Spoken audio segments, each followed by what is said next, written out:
Hello, this is Funk McLovin. If you've been watching my recent videos, I've been doing some talking about Gnosticism, or Gnosticism. Gnosticism is an interesting topic that I've done a lot of study into in the past month or so, and it's really opened my brain. It's something that I've been studying all my life, and something that I've been connecting with over my entire experience on this earth, and I think that I'm ready to share this with others. The reason I'm making this video is so that I can refer back to it later. I'm going to make more videos on Gnostic topics, particularly analyzing media through a Gnostic lens. And I want to be able to refer back to topics very easily. In other words, I don't want to have to repeat myself in later videos. So you might have been recommended this video because from a different video, or from myself just wanting to give someone a crash course in Gnosticism. So, part one is the very historical facts, everything that is sort of confirmed that we know about Gnosticism and where the actual information comes from. Gnosticism in the popular consciousness is defined by three cliches, which is the dualist body, the dualist cosmology, and the secret or apocryphal information. The dualist body means that Gnostics believe that the body is of two natures, a mind that is good and a body that is evil. The dualist cosmology means that God above is good, and there's another evil God who has made the world that is evil. And three is the secrecy of it all. A good example of these three cliches in action are in The Matrix. The Matrix is a film about a secret world that people wake up to, and they understand that the bodies that they have in the fake world are not good, and that there is a kind of cosmology of a similar fashion going on. There are other examples of this, and you could probably think of some, but this is, while these cliches are very compelling, and they've invited a lot of people into Gnosticism, they are not the be-all and end-all of Gnosticism. I'm going to get into this. Gnosticism began as a heresy. That's not entirely accurate. It didn't begin as a heresy, but the earliest history we have of it comes from heretical sources. The cliches come from the Orthodox Christian Church fathers such as Irenaeus and other critics such as Plotinus, who was a pagan contemporary to a lot of Gnostic teaching. Many Gnostic Christians were not considered heretical until after their deaths. There's some history there that we're going to get into. The biggest critic is Irenaeus, and his name is going to come up over and over and over because he was the most outspoken critic of Gnosticism. You can see some quotes here from Plotinus and Irenaeus against Gnostics. History of the term Gnosticism. Many Gnostic texts were considered heretical by the post-Orthodox Christians. When I say post-Orthodox, I mean the coming together of a Christian credal orthodoxy in about the 4th century. After the Edict of Thessalonica, circa 380 AD, heresy was punishable by law, which was not good for Gnostics because the prevailing winds were against them. Many facts were preserved by anti-heretical writers, such as Irenaeus. We're going to get into that later. And the discovery of the Nag Hammadi Library in 1945 reopened the study of this because it discovered some heretical texts that were destroyed. The modern reinterpretation of the word Gnostic is made by these church fathers, and it's not entirely accurate, and I'll tell you why. There are many sects of Gnosticism.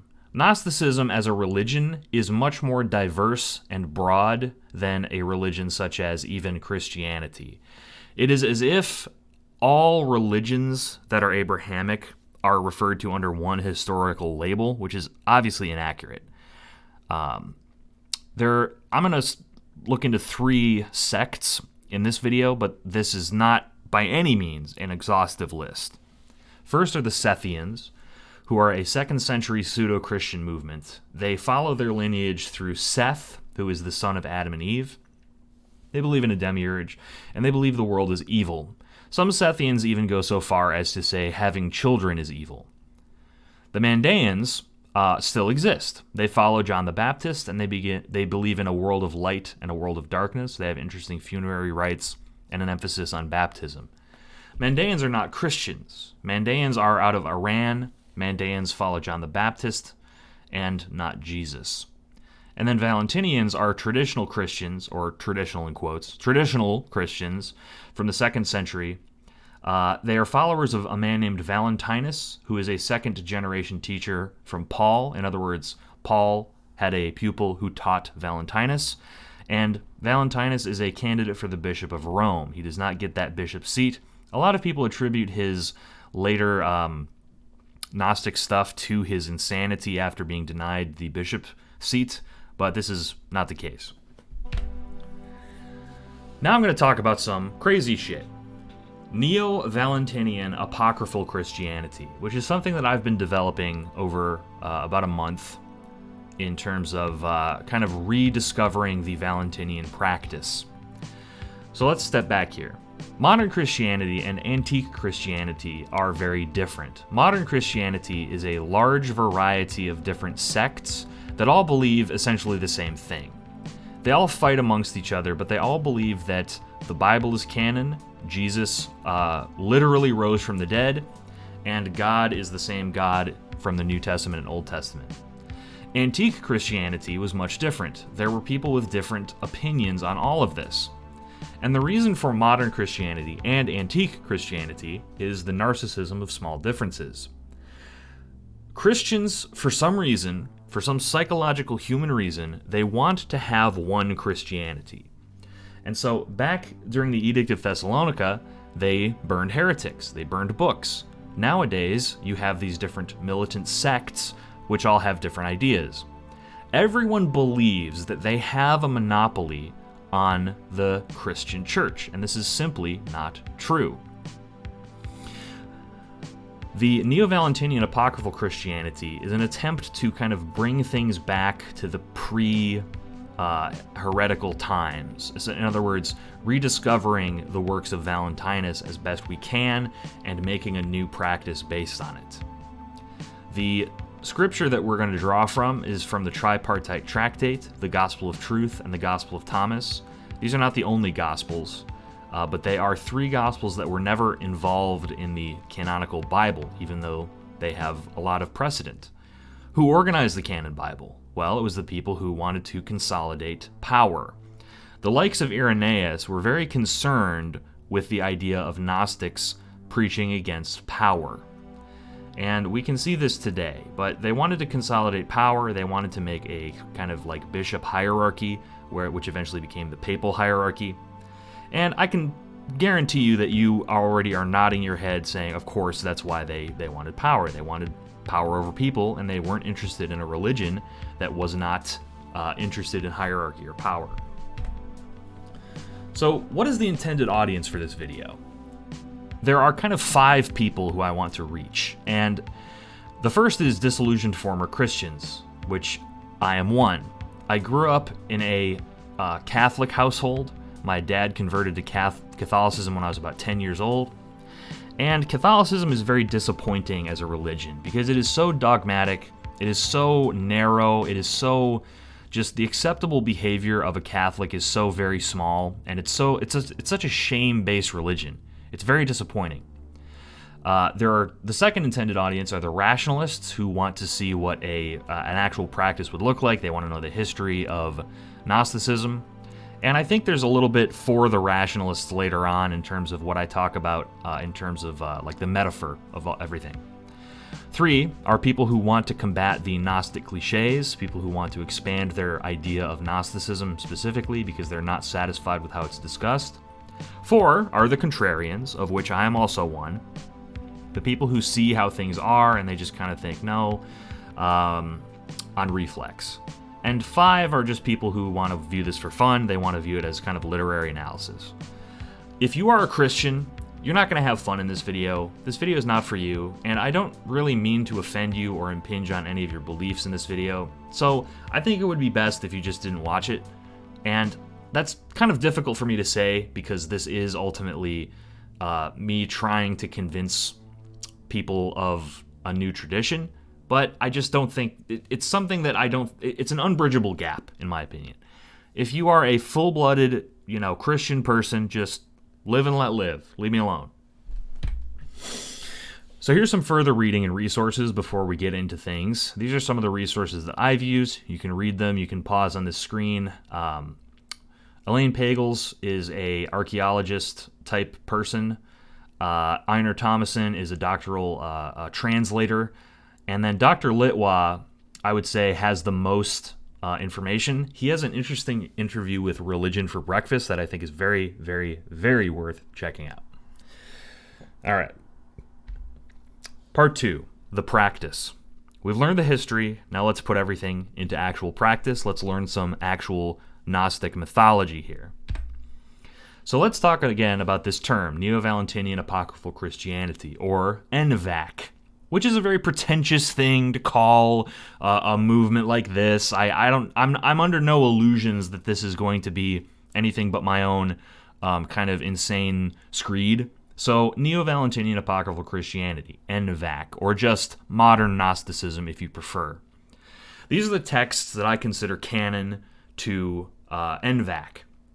The Tripartite Tractate, the Gospel of Matthew, which is canonical in Christianity, the Gospel of John, which is canonical in Christianity, the Gospel of Truth, the Gospel of Mary, and the Gospel of Thomas.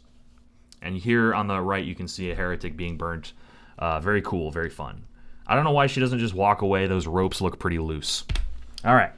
What are the goals of Neo-Valentinian Apocryphal Christianity? Achieving and maintaining a pneumatic self. That's the first goal. And pneumatic, we're going to talk about that in a minute. I'm not talking about, air vacuums. The second goal is philosophia, or the love of knowledge. This is where the word philosophy comes from. Philo means love, and Sophia means wisdom, or knowledge, or whatever. Sophia is an important term, so keep that in mind for later. The third is the synchronization with the aeons. The aeons we're going to get into very soon. I'm not even going to bother describing that. It's the longest part of the video. And fourth is the synchronization with the three selves, and we're going to get into that soon. Essentially, the goal is self-actualization. This is all a very complicated way to say self-actualization and a specific path to self-actualization.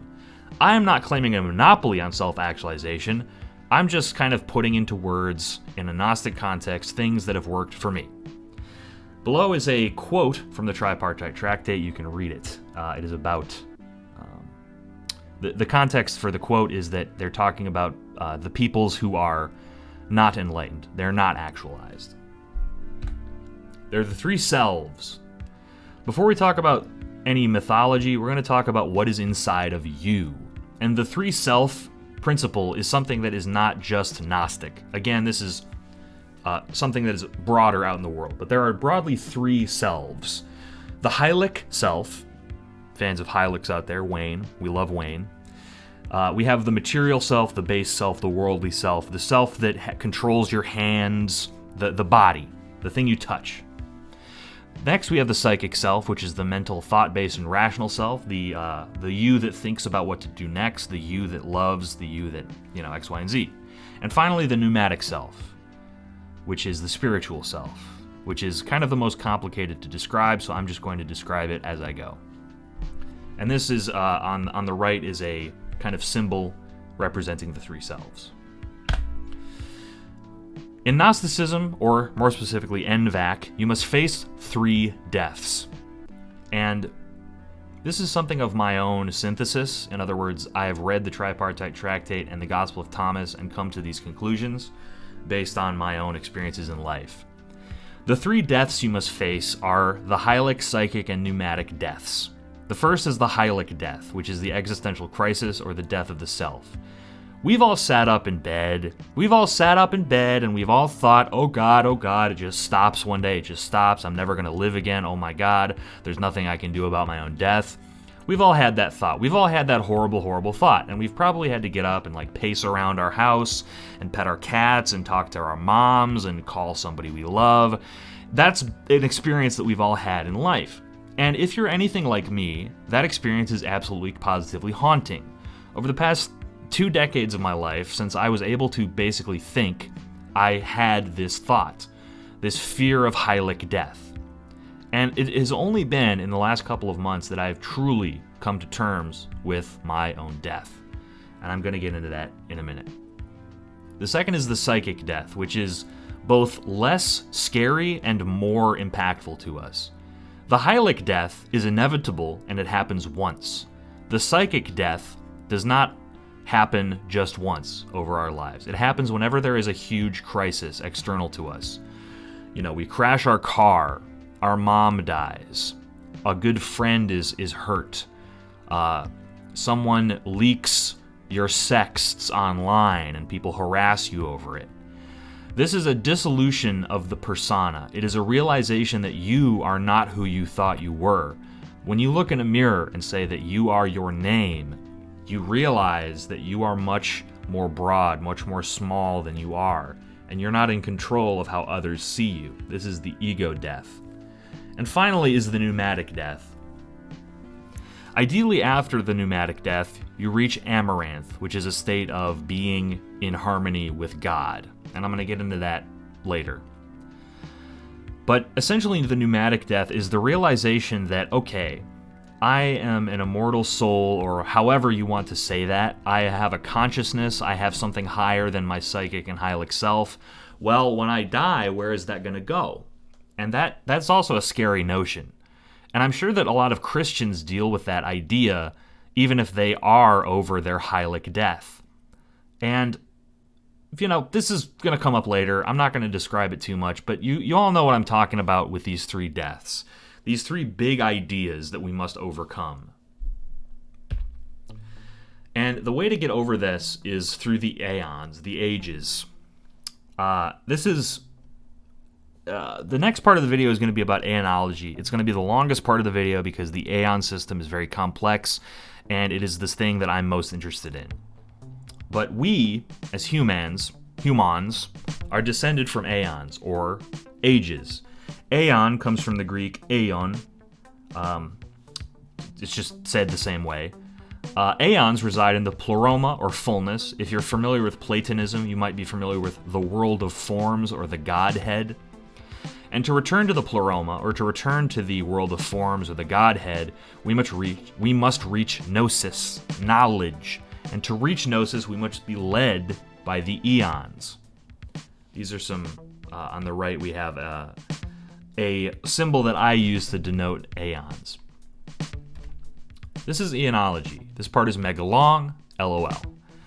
So eons, we've discussed. I might say it eon, I might say it aeon. I'm not very consistent. I'm not a consistent person. I apologize if that's distracting. But aeons are emanations of God. They are organized into a specific lineage, and this lineage is outlined by Irenaeus. Now, Irenaeus spoke out against this as heresy. However, I think it's very ironic that he had a very faithful reconstruction of the aeonological system. He spoke out against heresy, and now he's one of the people in the 21st century basically telling us the traditions, which is, you know, kind of funny to me. That's, again, getting into that kind of contrarian spirit. So first we have monas, or the monad, or the one. The one is God. It is Godhead in the Platonic sense. It is everything. It is everything that you see and more. It is God. It comprises all. It is the prime mover. Let's see here. It is not the traditional notion of the Old Testament God. It is not a personal thing. It is actually quite a mystery. It is something that is undefinable. It's the monad. It's everything. It's the singularity.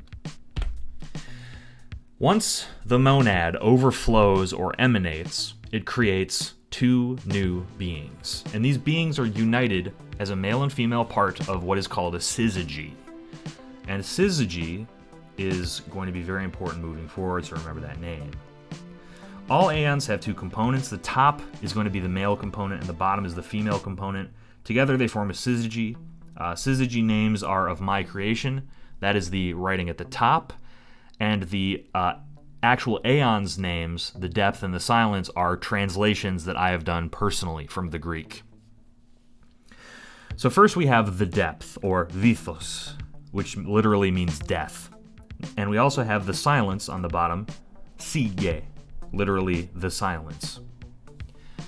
These are concepts that I'm going to come back to, so let's just keep moving. Next we have the truth syzygy, made up of the mind, or nous, and the verity, aletheia. Nous translates to mind, very literal, and aletheia relates to truth, or translates to truth. And I used verity here because the truth is a better word that describes the syzygy. Next we have two syzygies that emanate from one parent. In other words, the being and the consciousness both come from the truth. First we have the consciousness syzygy, made of logos, or logic, which I've translated to the word, and zoe, meaning life, or what I've translated to vitality. I've put the particle the in front of all of these because they denote more importance. And then we have the being syzygy, which is the human, anthropos, and the congregation, ecclesia. Anthropos means man or human, and ecclesia directly translates to church. But I've used congregation because church has different connotations in the 21st century than it did in the 1st century. 2,000 years ago. That's crazy.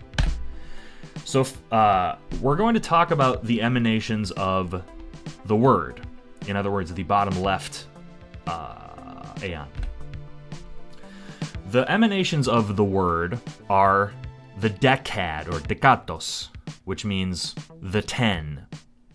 They're emanated from the consciousness, which is comprised of the word and the vitality, and we're going to get into that.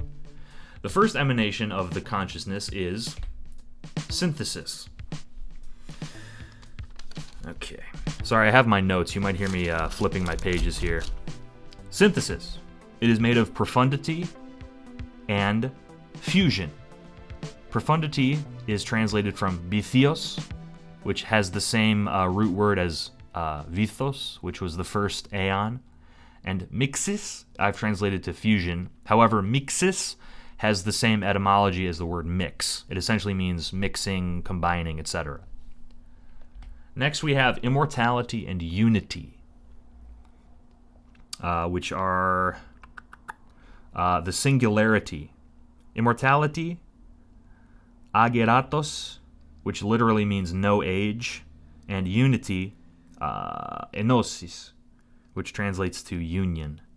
This represents objective truth and fact, the singularity of the objective truth. Next we have temperance, which is comprised of circumspect and pleasure, which circumspect is translated from autophues, and pleasure is derived from hedoni, or hedoni. Hedoni has the same root word that we get hedonism from, hedone, very similar here. This temperance syzygy represents peace and true pleasure and the way to achieve it. You can compare this concept to Epicurean hedonism, if you're familiar with Epicurus. Next, we have harmony, which is comprised of calm, akinetos, and synchronization, synkrasis. Now, synkrasis and akinetos have a more literal translation. Akinetos means immovability, and synkrasis means basically coincidence, mixing. This syzygy represents a state of mediation, a sense of harmony, that you are in tune with the people surrounding you. Under that, we have euphoria, which is uniqueness and bliss. Monogenes and Makaria. And please pardon my pronunciations. I have done my very best. Monogenes translates directly to only begotten. This is a biblical term. It appears in the Bible. And Makaria also appears in the Bible.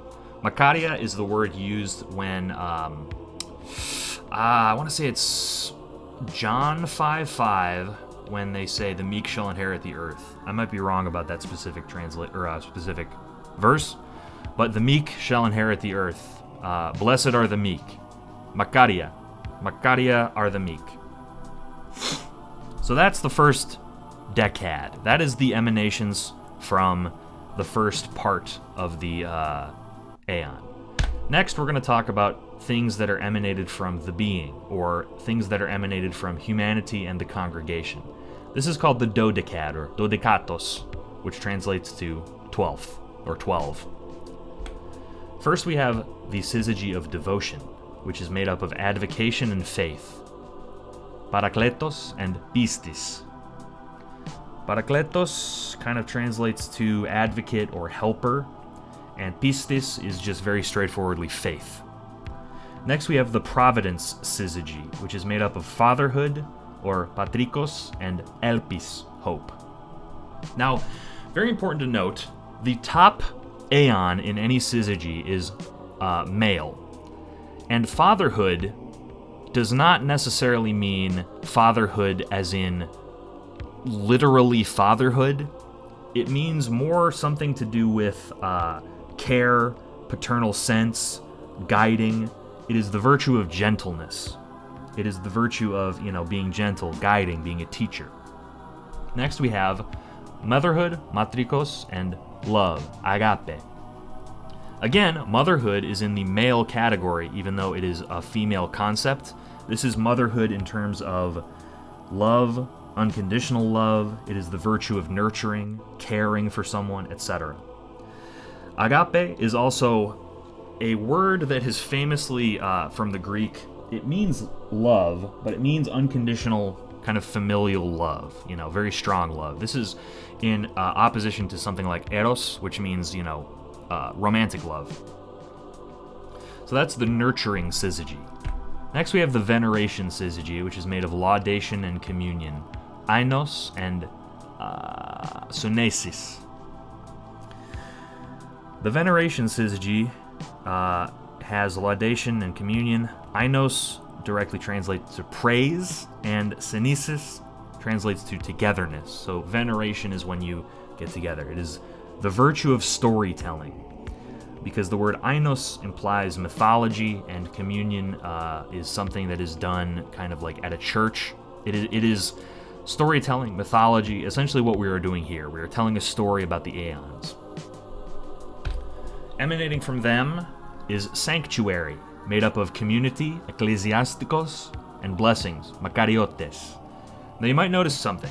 Ecclesiastikos is very similar to ecclesia, which appears in the Ogdoad, the higher emanations, and makariotes has the same root word as makaria. Again, makaria has been translated to blessings or blessed, so makariotes here with the tes suffix implies blessings, but it is very similar to other ones. There is some overlap in these syzygies and aeons.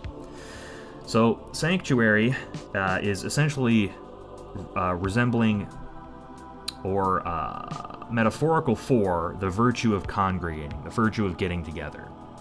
And finally you have the lowest aeon of all, the youngest as they say, which is the resolve syzygy, which is made up of willpower, teletos, and logos, or wisdom, logos. Now logos, again, occurred earlier in the eons. There's a reason for that. We're going to get into it later. I translate it differently because it is slightly different. I'm going to get into that right now. The resolve syzygy goes by another name, which is Christ, or Christos, and Sophia, Sophia. Sophia directly translates to wisdom. That is why logos is the word when it is higher up in the aeons, and when it's lower in the aeons, it means wisdom, because it is associated with Sophia. Now, Sophia, you might remember, is a traditional feminine name. You might know someone named Sophie or Sophia in your life, and that is because Sophia is more heavily personified than almost any other aeon, because she is one of the most important aeons in the mythology. We're going to get into this.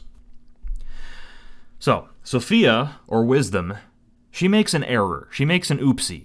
And in the Valentinian Tripartite Tractate, it makes it very clear that Sophia was supposed to make this error. So keep that in mind as I discover this. She makes an error. She attempts to comprehend the monad prematurely, not using gnosis, but using kind of logic, reason, other such things that don't work. She tries to reach her own apotheosis incorrectly. It's kind of vague what she actually does, what actual, activities she takes, but she makes an error by trying to recreate the monad. And in doing so, she creates a dark inversion of the monad and the pleroma. She emanates a void. And this void is known as the kenoma, or vacuum, or void. In the kenoma is the demiurge, which comes from the word demiurgos, which literally means artisan, craftsman. It comes from the root word demos, which means people, and ergon, which means work. So work person, or worker for the people. And the demiurge is a figure that is heavily associated with Gnosticism. If you know about Gnosticism, then you probably know about the demiurge. It featured heavily in the game Persona 5. It is kind of in it's in the consciousness. There are other words for the demiurge, such as yaldabaoth or yaldabaoth, which comes from the Hebrew word yalda, which means child, and behot, which is darkness. So yaldabaoth, which means child of darkness or child of chaos, and saklas, which is Aramaic for fool. So you might hear these words interchangeably. Saklas is more associated with the Sethian tradition, and demiurgos is more associated with the Valentinian. I use them interchangeably because it's the same kind of concept. He is a foolish creator. So, the demiurge exists within the kenoma, and it is protected from the pleroma by the horos. And the horos is the membrane around the kenoma. And within the kenoma, the yaldabaoth, the demiurge, whatever you want to call it, creates archons, which are dark emanations of himself, which are very similar to the the light emanations from the pleroma. Archon is a word that means ruler, and they are the rulers of the world, of the worldly place. And I'm not going to get into archanology because I'm not really interested in that. There are too many different systems of archons. There are some systems that say Abraxas is the chief archon, and there are one archons for every day of the week. Some say there are one archon for every day of the year. There are 365 of them. I don't really know. I don't really care. That doesn't really factor into this particular analysis. So yeah, the archons and yaldabaoth are held away from the pleroma by the horos, and inside of the horos, the demiurge creates the world in the false image of the pleroma, as I just said. The archons reflect the aeons, and very critically, in the Valentinian tradition, yaldabaoth, the demiurge, is not an evil being. However, he is flawed. Also, you can hear my cat. Hello. I'm not going to restart this recording because I'm already fucking so far into it, so just enjoy my cat's meows. So the demiurge wants to create a guy. He wants to create a dude. And he uses the blueprint from Anthropos, which is one of the aeons we just talked about. And Sophia notices this. Now, there's a part of Sophia that is within the void, which is called Sophia Achamoth. And Sophia Achamoth sees this, and she prays very deeply to the pleroma and says, please help these people. And they do a couple things for the humans. The first thing they do is impart some of their spirituality into the human, so that the human has a spiritual nature as well as a physical nature. So we talked about before, we have three selves. We have the hylic, psychic, and pneumatic self. Sophia provided the pneumatic self, the demiurge provided the hylic self, and we ourselves provide the psychic self. So now we're going to talk about the demiurge and the demiurge's influence over our world. So this is going to be an interesting part of the video, because dispensations might be familiar to those of you who used to be in certain Christian traditions. Dispensationalism is a traditional concept. This is not that concept. This is a different, similar concept. The Gnostic dispensationalism is not related to Schofield's dispensations. If you don't know about Schofield's dispensations, you can research it on your own.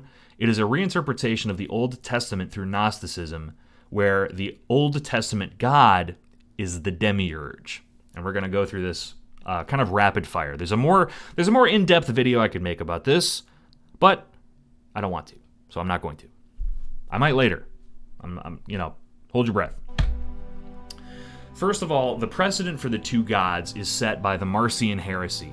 In 144 AD, a man contemporary to Valentinus named Marcion of Sinope, or Sinope, I don't really know how to say that.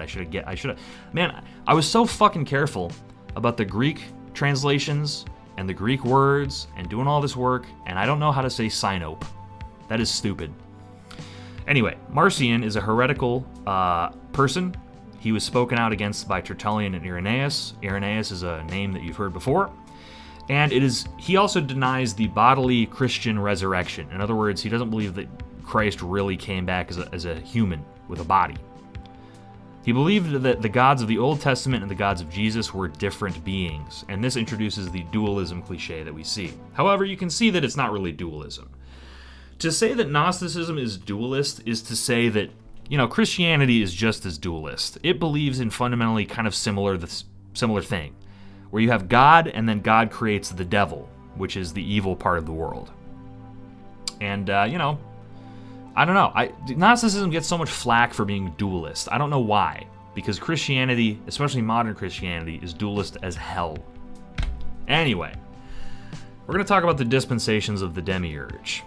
Dispensations, I'm using synonymous as eras. They are eras of economy of the demiurge. In other words, they are paradigms. They are different rule sets. They are not historical, obviously. They are mythical and metaphorical, non-literal, interpretive, and they are deeply symbolic, and I'm going to get into those soon. Again, I could get a lot deeper, I just don't have the time. Dispensation 1, the traditional Garden of Eden. The Garden of Eden is a paradise where humans live pre-wisdom. The first man lives harmoniously with nature, and he is cast out after eating the fruit of the tree of knowledge. Knowledge, Gnosis. Now, the Bible is not written in Greek, so the knowledge is not specifically the word Gnosis. However, knowledge and Gnosis, same thing. The tree of the fruit of the tree of knowledge, man eats it, he gains a little bit of Gnosis. Some say that inside of that fruit was the spirit that Sophia Achamoth provided. This is a metaphor for early man, circa 300,000 BCE, when the first humans began to walk the earth in the modern form. This is humanity as an animal. Humanity as basically a being wandering around the Garden of Eden. This dispensation gives way to antediluvian dispensation, which is the pre-flood or post-fall. This is the lineage of Adam and Eve, Cain, Abel, and Seth, where Sethians get their names. This is a metaphor for human conflict, early tribalism, that kind of thing, a kind of primordial state of unrest in man. The third dispensation is the Diluvian, which is Noah's flood. The followers of Yaldabaoth, which I represent here with Y in parenthesis, are given special privileges. Noah gets told by God, hey, we're gonna, flood the earth, get your shit together. And the followers of God are given special privileges. They're given privileges and they're given things. The flood myth is also cross-cultural. You can get more into that. The Epic of Gilgamesh has a flood. This is something that appears again and again in cultures. It's interesting. This is a metaphor for the man's struggle with nature. In other words, struggling with God against nature. The fourth dispensation is covenantal. The covenant. You can see here Abraham, or a depiction of Abraham. And God obviously says to Abraham, hey, you're going to have a bunch of kids, and those kids are going to have kids, and then you're going to have a whole fucking, a whole world. So, do with that what you will. God starts to make these bargains with humanity. He says things to them. He says, I'm going to give you a promised land. I'm going to give you 10 commandments. I'm going to give you, Israel. And this is a metaphor for early civilizations. Man is kind of feeling himself. He's coming into his own, the Indus River Valley. A lot of the river valleys are getting a lot of play. And early civilizations were based on divine right. They were based on a very primitive idea of God. The fifth dispensation is the decline.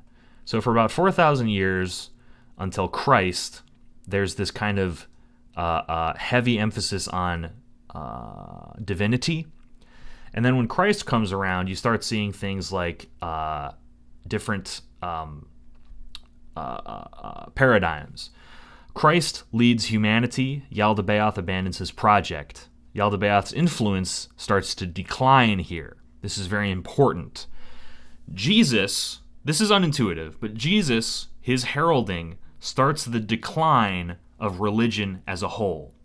It makes it very strong for a while during the Dark Ages and kind of the Orthodox papacy, but it is on the decline as a trend. This dispensation indicates that salvation is now available. Christ has brought salvation to the world, but it is worked against by those who are loyal to Yaldabaoth. In other words, back here, the people who God was making bargains with become the people who want to put the Old Testament into the New Testament. And this is to be very specific, this is a criticism of Scripture. This is not a criticism of any specific group that believes any specific thing, but it is a criticism of the specific Scripture that indicates that, people of the Abrahamic lineage or the Sethian lineage or the Christian lineage are superior to anyone else. I just want to get that out of the way for anyone who's worried about that. And then finally we have the sixth dispensation, which is where we are now, modernity, an era where God is dead. Yaldabaoth's influence has fully declined. Few remain loyal to Yaldabaoth in truth, but Christ's salvation is entirely forgotten. Christ's salvation has been subsumed into what it has become the modern Protestant church, especially in America. The sleepers are sleeping. As Childish Gambino said, stay woke. This is a time for rediscovery. This is a time for renewal. And this is also a time where humans' place in the world is slipping. We are realizing that we have taken for granted the earth. We have taken for granted our economy. We have taken for granted our ecology. And we have made weapons that can destroy the planet. We dream of the apocalypse every night. We have media based on it. Fallout, The Matrix, Terminator, depicting worlds that are fully dead, where humanity cannot recover. And we are living that world through crises like war, pollution, global warming, mass extinction events. We are on a precipice. We must rediscover Christ's salvation, otherwise this world is going to get screwed. And that is very important to avoid, because we live there. And if everyone dies, no one will be able to achieve Gnosis.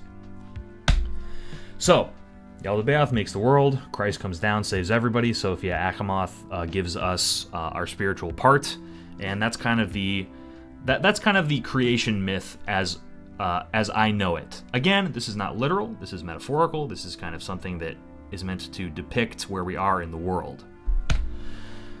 I want to talk a little bit about Christ's enlightenment, because this is important. Gnosis can be reached in many ways. You can compare Christ's teachings to the teachings of the Buddha. Christ and the Buddha are often put together.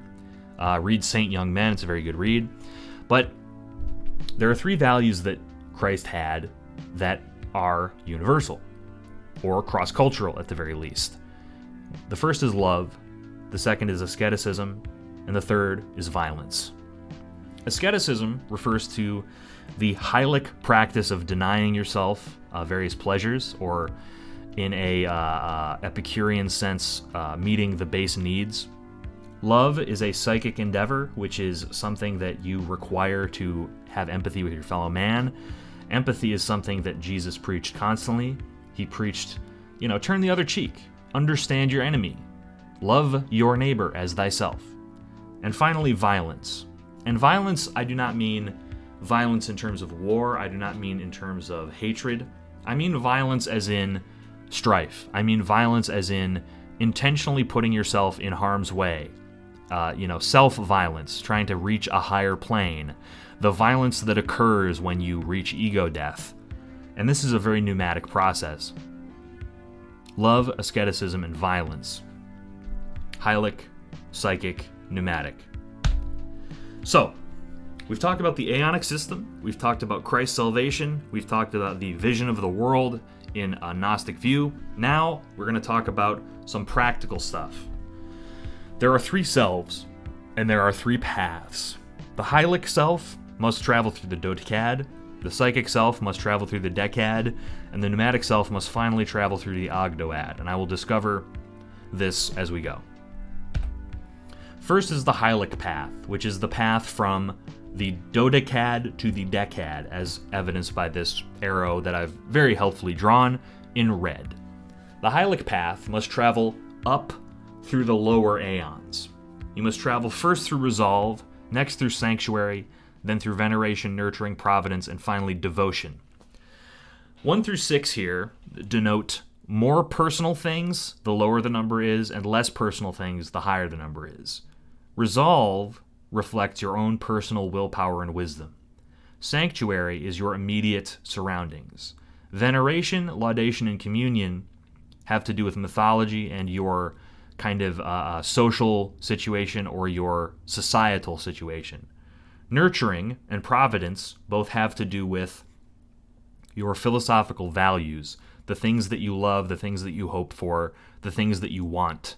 And finally, advocation and faith and devotion, these are things that you do in church. These are things that you give yourself to a higher power. Once you have completed the hylic path, you make your way up the decad, which is the psychic path. You make your way up the decad into the higher ogdoad. First, you must face euphoria, then harmony, temperance, singularity, and finally synthesis.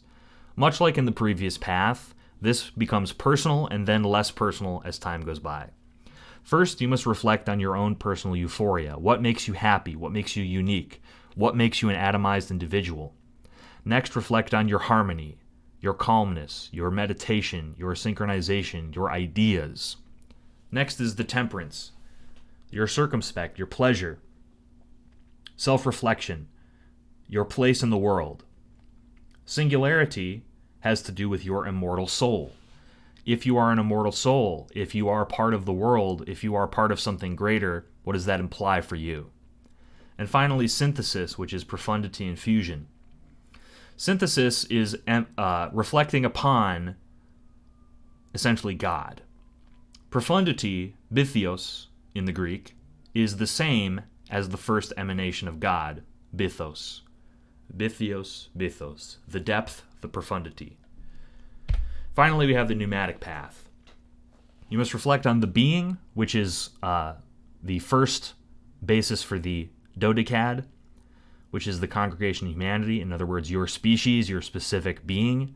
Next, you must meditate on your consciousness. In other words, the thing that is higher than your psychic or hylic self. The thing that exists when your self stops existing. I've done some pieces on consciousness, and it's a little difficult to talk about like out of context here, but essentially consciousness is something that science is still not solved.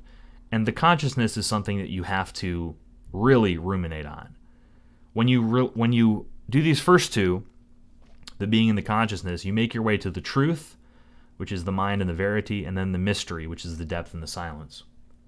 In other words, you go from all that is known to all that is unknown. And once you have grappled with all that is unknown, well, you meet God. And hopefully, there are one of 3 outcomes. The first outcome is you dissolve into God as a singularity, you return to the pleroma. The second result is you kind of logic yourself out of existence. You realize, oh, I'm not real, my ego is not real, my body's not real, it's all just atoms, it's all just particles, and boom, you kind of stop existing. But the third option is reaching Gnosis, reaching equality with God. What that looks like, I don't know, but I want to find out. Okay, now what? I've explained the whole system. I've explained the shit that we're talking about here. We're all on the same page. This is the tradition as laid out, as interpreted by me, and now where the fuck are we? A lot of this is probably heterodox with previous Gnostic traditions. It's probably heterodox with some kind of Valentinian, but this is all based mainly on the Tripartite Tractate and the Gospel of Thomas, as well as my own experience with the Bible. And I think that this is going to resonate with some people, because this is stuff that is not, it's not new. It's stuff that we've talked about before.